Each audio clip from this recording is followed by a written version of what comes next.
Well, it turns out that actually I'm a big liar, because we are not going back to that level. In fact, we will not be going back to that till next video.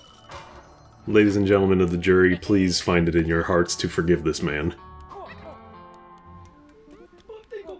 Instead, we're gonna spend our hard-earned quills on this key?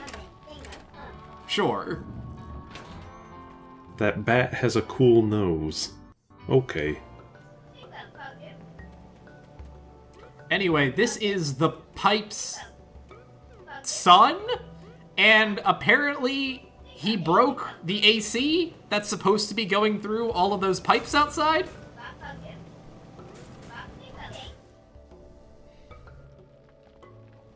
I wonder how he managed to do that. They don't seem particularly mobile. Yeah, especially because he's a pipe himself. We appear to have done more damage than he ever did. I mean, the dad's not wrong. That dang lizard!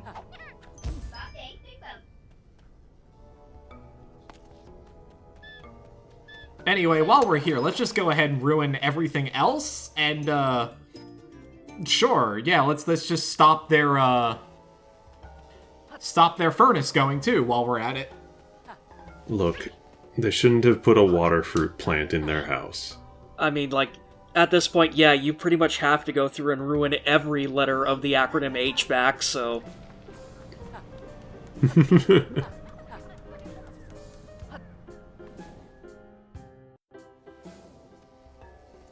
Yooka-Laylee and the broken HVAC system.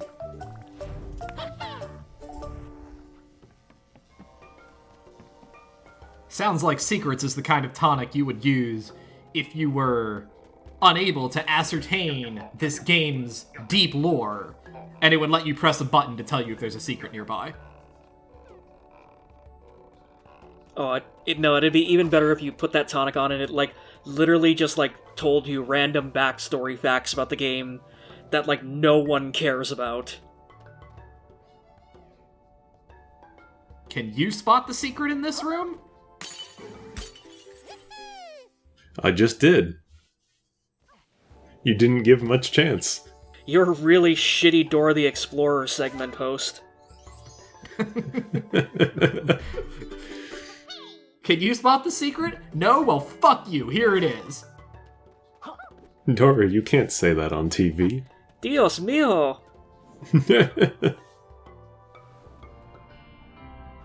I still can't get over the fact that, like, they actually made a full-on live-action Dora the Explorer movie targeted at the children who watched the show originally who are now adults.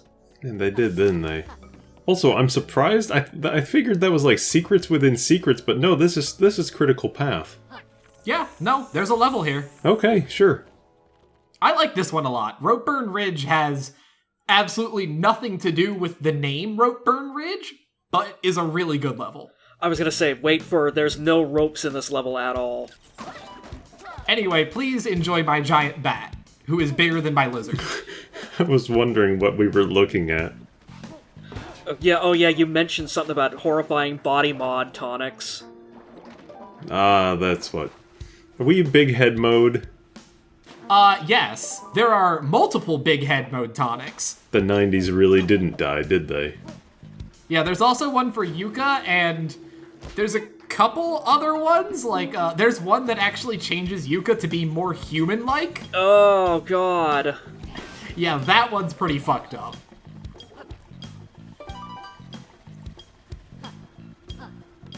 Anyway, I love this level's music because, I mean, it kind of does this little understated theme, but, like, it's times that as soon as you get out of the cavern, it brings in the full instrumentation, and it's such a good song. Oh, nice. Dynamic instrumentation.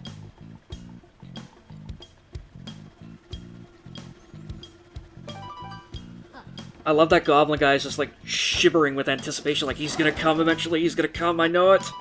I'm gonna get him.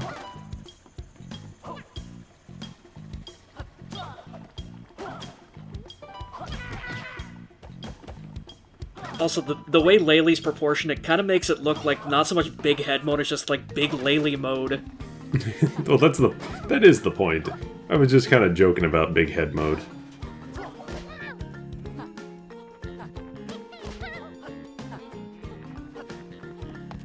Oh yeah, there's the rest of the musical intro, or musical section. Mm-hmm. And there it goes.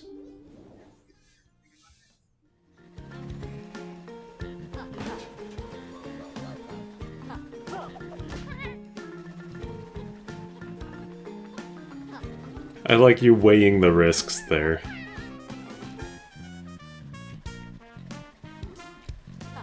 Do I go back for my friend, or no?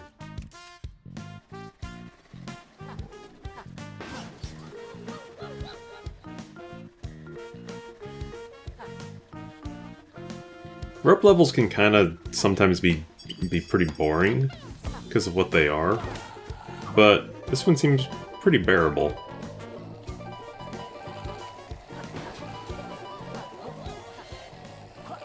Ah, that's a bomb.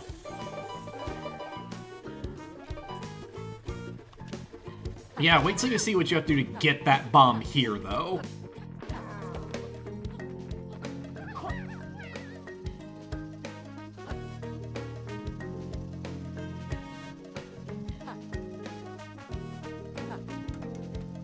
Oh, I see that. Oh, can you not do that without her? No, you need Laylee to do the ground pound, so... Man, you need her to do, like, a lot of the moves in this game. Anyway, yeah, one intentional death later.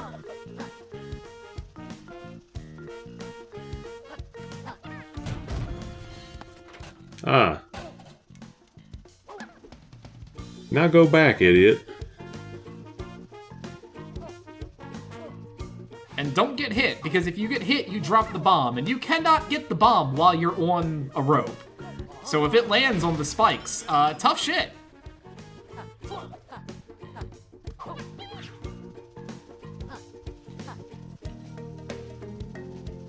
Just be good at the game. Don't worry otherwise. Alright, just play better, gosh. It's a very simple concept.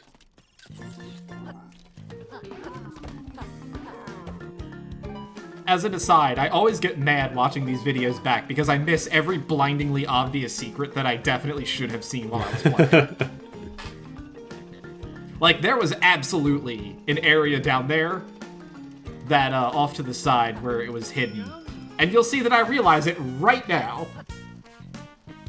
Because it's like, oh crap, I have the force. I like these upwards ropes though. They feel like a very Donkey Kong. Because of the conveyor ropes in 1. But I kind of like this interpretation of them, where the rope shortens as you go.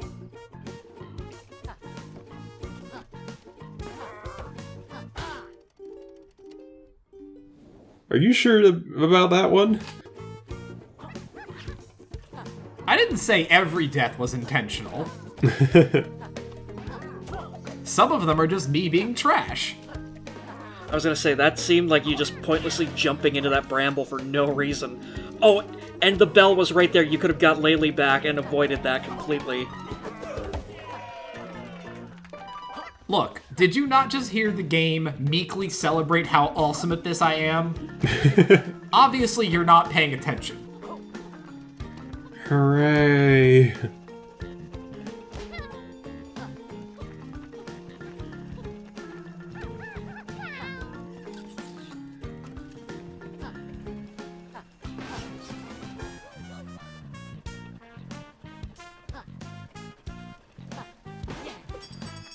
I will say I am very much enjoying the soundtrack now that the whole score is audible, because, like, God, there's a lot of Grandia 1 in this track in particular, just in terms of, like, musical note choices and instrument styles. Meanwhile, I'm hearing I don't know what they are, but it's the Donkey Kong, the Banjo-Kazooie instrument in the background. The marimba? I guess it is a marimba, ain't it? It's a marimba, yeah. Yeah. Or it could be a steel drum. Well, either or. That's true.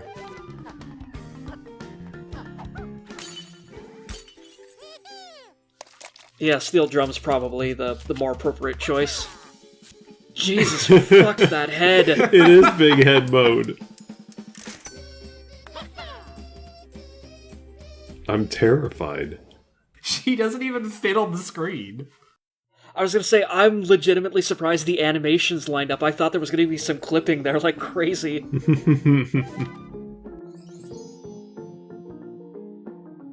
I'm surprised most of the animations work in general, given some of the weird shit you can do with tonics. Anyway, that was a very nice level that didn't really have much of anything to do with burning or ridges, but I guess it had ropes. I think it meant just rope burn as in, like, you going up and down, you get rope burn on a rope. Your hands, because you're climbing a lot. God, I had a nasty case of rope burn once and that hurt like a bitch. It's more like carpet burn for me anytime I've had it. That kind of stuff sucks. Yeah, no, they were not kidding when they named it, like, Ropeburn, because it feels like your hands are literally on fire. And, like, it takes, like, a long-ass time for that feeling to go away. And for you to regain feeling of other kinds. Anyway, y'all like momentum? What if we had some momentum puzzles? Resolution? Well, you have to understand. For copyright reasons, they can't call it the NES resolution. So instead, it's your favorite retro entertainment system. I mean, couldn't they have though? I mean, didn't you say there was a broken Joy-Con one? Yeah, I mean, they could have in this version, but I don't think they wanted to make that many changes for the different platforms. I was gonna say, like, isn't this on the Switch already? Like... Microsoft might sue for putting the name of a competitor. I thought it was Nintendo that usually got assy about stuff like that.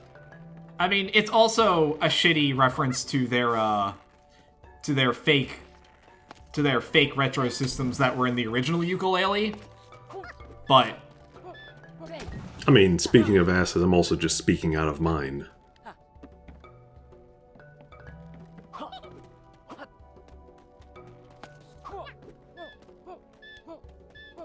like, I'm pretty sure that is actually what the arcade was called in Yooka-Laylee, was the Rextro Entertainment System. That sounds right.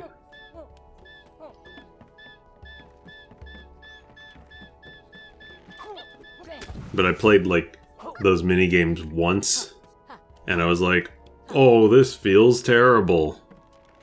Yeah!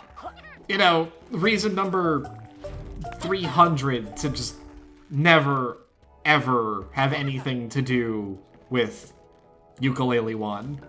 I was sad about that, because I was looking forward to the game. I really was, but I got it, and just something about the way it felt to play and everything just felt wrong. I know they fixed the camera, I know they fixed some stuff afterwards, but I just don't feel the desire to go back.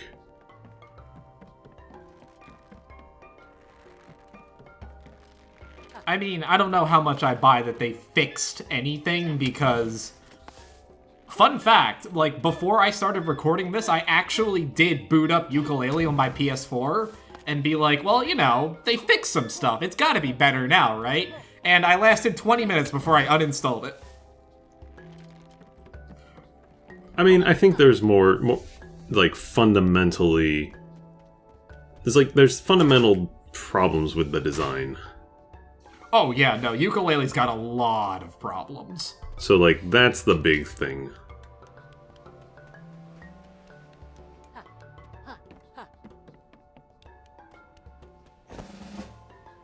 Anyway, now that we have made our way around and hit that switch, we can get this platform swinging and go to the altered state of this level. It's a little finicky to get in, though.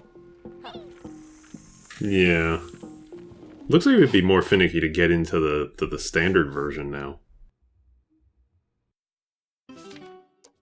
Alright, what kind of horror show are we doing this time?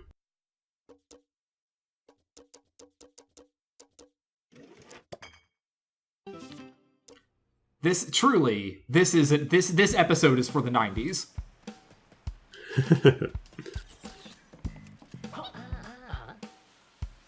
Oh, it's slow to start up, but god, once it gets going.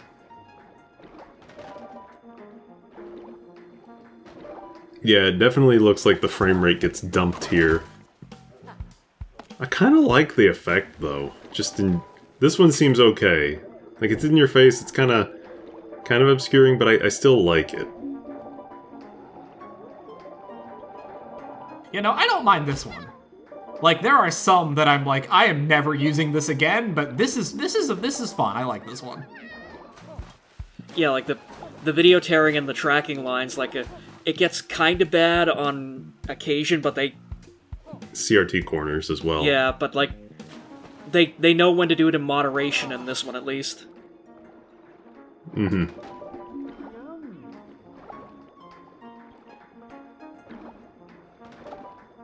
Like, it's not like some games that I've played that have, like, the optional VHS filter, and they just go whole ham right from the get-go. The weirdest thing to me was games with film grain and everything as an effect. A lot of times it's just like, why are we doing this? Like, it's a post-process effect that takes up extra resources to make, and you're making the game look worse in most cases. Yeah, like, I think the prime example of that I can think of right off the top of my head is, like, the original Mass Effect.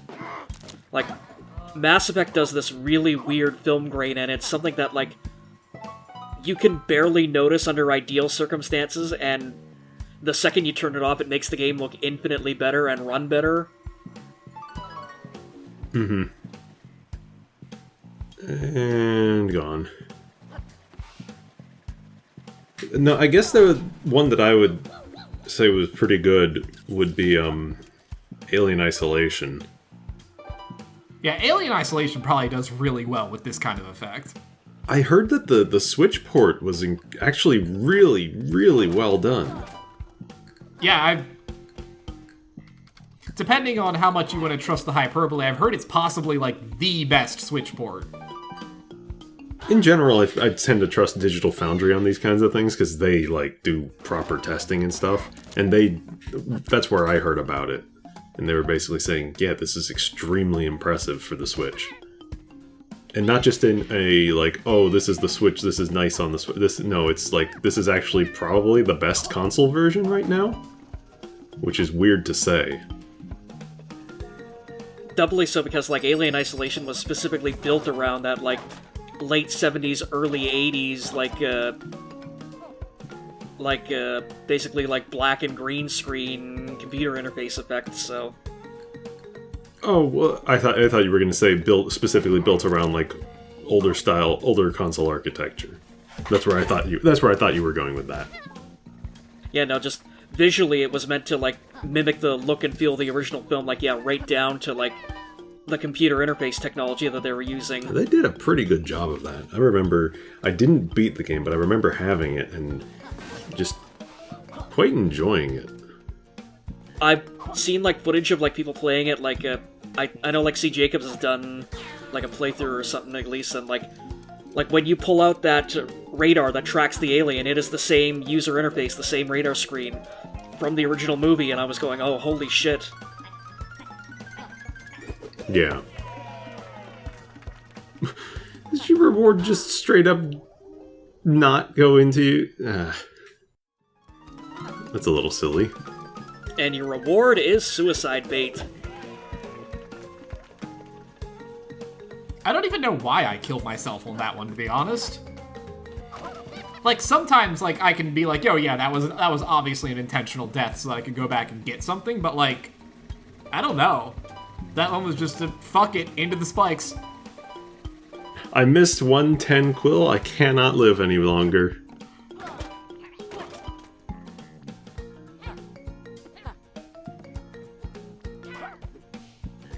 To talk briefly again about like filters and old TVs and things like that, I remember, speaking of Digital Foundry as well, they were talking about like how CRT gaming, like, I don't know what you're up to, man, dang. No, that one was intentional, because I need this guy to bounce up into that quill. Oh, okay. But they're talking about how like gaming in CRTs kind of ended earlier than, well, it like HDTV, flat panels, they all kind of came around, you know, the mid 2000s in terms of popularity, and so CRTs died off. But the thing with CRTs is they don't have fixed resolutions, essentially. So what they did was, on a whim, one of their guys just kind of tested out, they got an old, like, 2003, 2004 Toshiba CRT monitor. And it's just really interesting because it's like right on the cusp of like HD technology, essentially, as far as monitors resolutions go.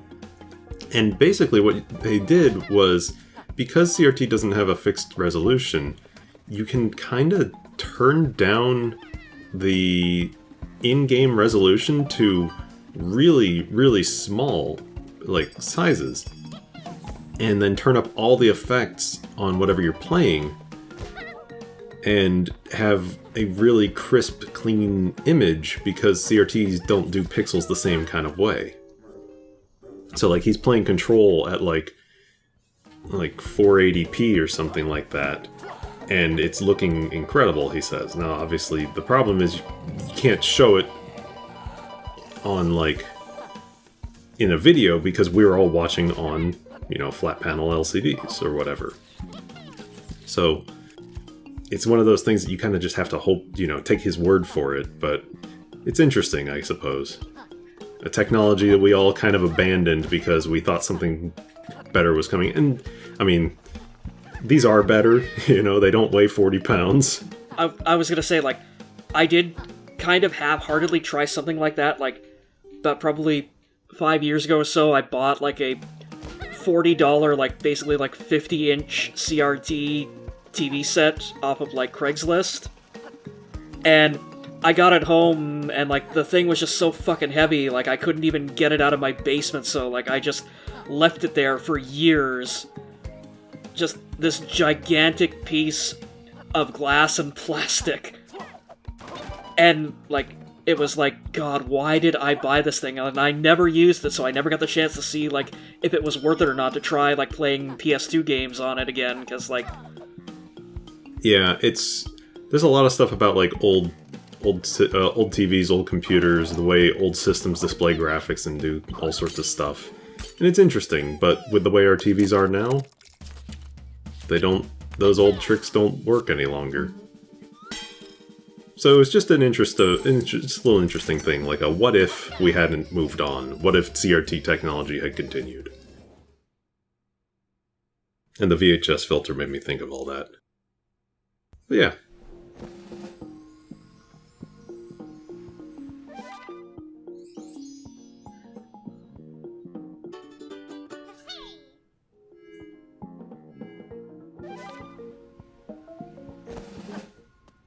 As long as you come out of those levels with a majority, it's all good.